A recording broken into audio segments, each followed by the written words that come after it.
Thank you, Senator Aguilar, for having this forum, and thanks for coming. I thought that was a good general question to start out with. And my honest answer is I don't know how much harm or how much good it has done. I do know it's done some good. My colleague, Dr. Thurstone, has some insight on adolescents, and I have seen some in the emergency departments as well who are under the influence or using it, what I would say is inappropriately. I'm sure there's some cases where there's been some harm done, but what I think is most difficult, unlike perhaps the legal aspects, which are not so defined, but medicine, in the medical community, who's writing for it, we're sometimes worried about writing for it if, once again, they change their attitudes in the federal level, and you actually have a practice that has a significant amount of your clients for whom you're writing. It's just nice to have the national government sanctioning it.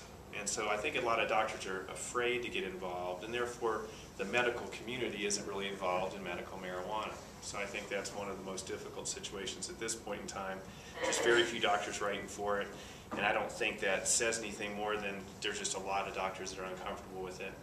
The things I think are good about it is I do a significant pain practice, mostly just because it's a walk-in clinic and there is so much pain out there.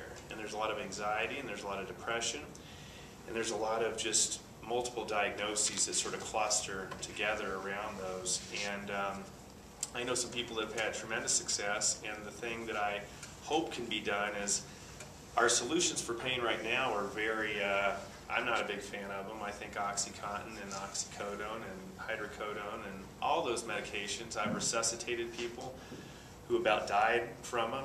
We had plenty of people come in cold and dead from Vicodin. It's killing many middle-aged males in particular around the country, both accidentally and intentionally due to just a dosing problem, addiction.